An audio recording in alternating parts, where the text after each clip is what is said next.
Welcome back to Narrow Path Doctrine. My name is Jim.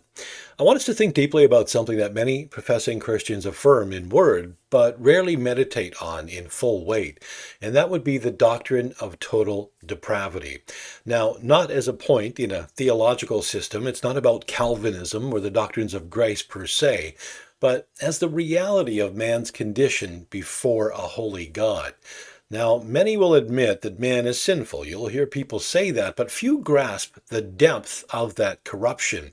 Fewer still understand that this corruption extends not merely to the wickedness among us. Many people will look at TV and say, see, there's a wicked man. I'm not that wicked. But it extends to every single soul, to the scholar, to the child, to the mother, the neighbor, the moral man, or one who at least appears moral.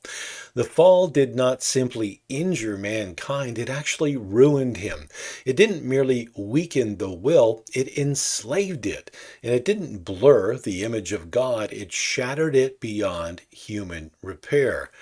Let's open up our Bibles here to Genesis 6:5, where God himself declares his judgment upon the heart of man.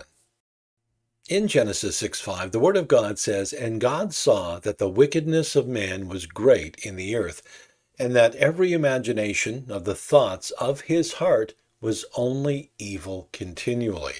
Now notice the fullness of that statement that God put in here.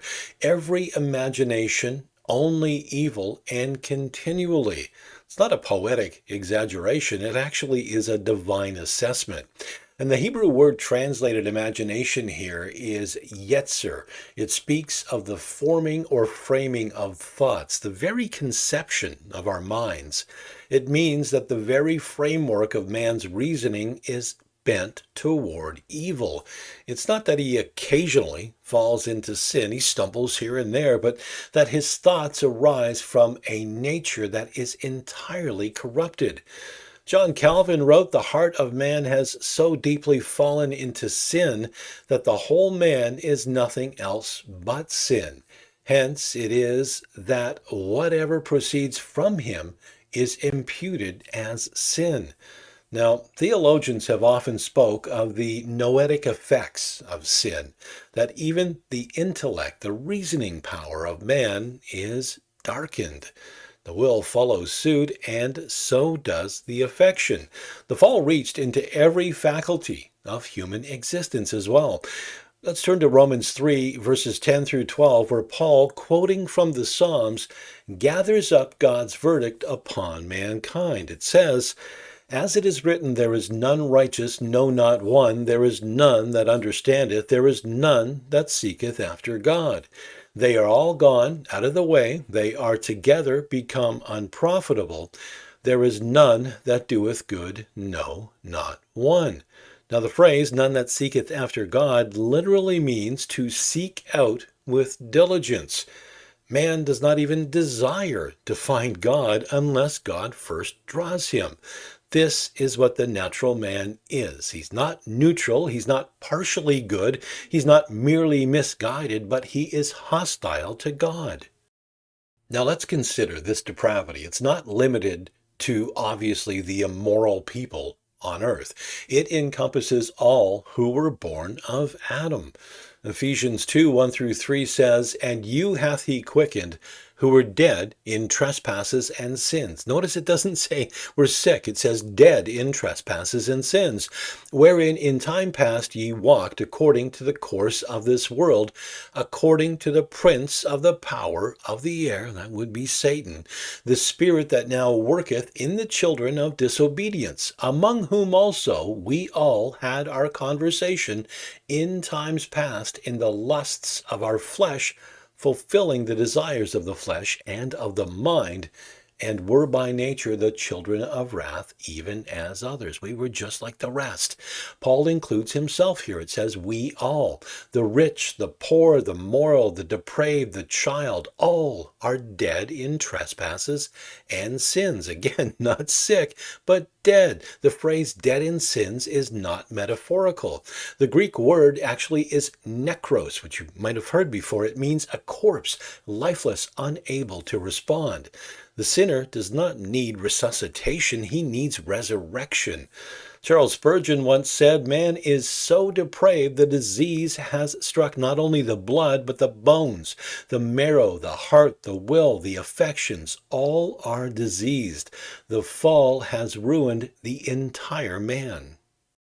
All right, so let's turn our Bibles to the Psalms here. First of all, Psalm 51, verse 5. It says, "Behold, I was shapen in iniquity, and in sin did my mother conceive me." Now, the Hebrew word here for shapen, it means to writhe, to travail, to bring forth. David isn't speaking of an act of sin by his mother. I've heard some interpret it that way, but of the condition of sin in himself from the moment of conception.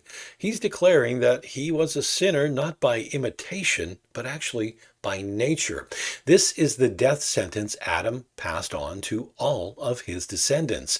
And when we move on to Psalm 58, verse 3, it says, "The wicked are estranged from the womb. They go astray as soon as they be born, speaking lies."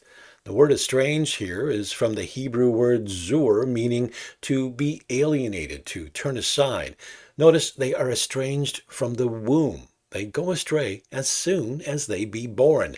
This verse utterly destroys that false notion of age of accountability that many teach out there. If estrangement from God exists from birth, then accountability to God exists from birth, not some made-up age of accountability. The problem is not that the child sins and becomes sinful, but that he is born already sinful.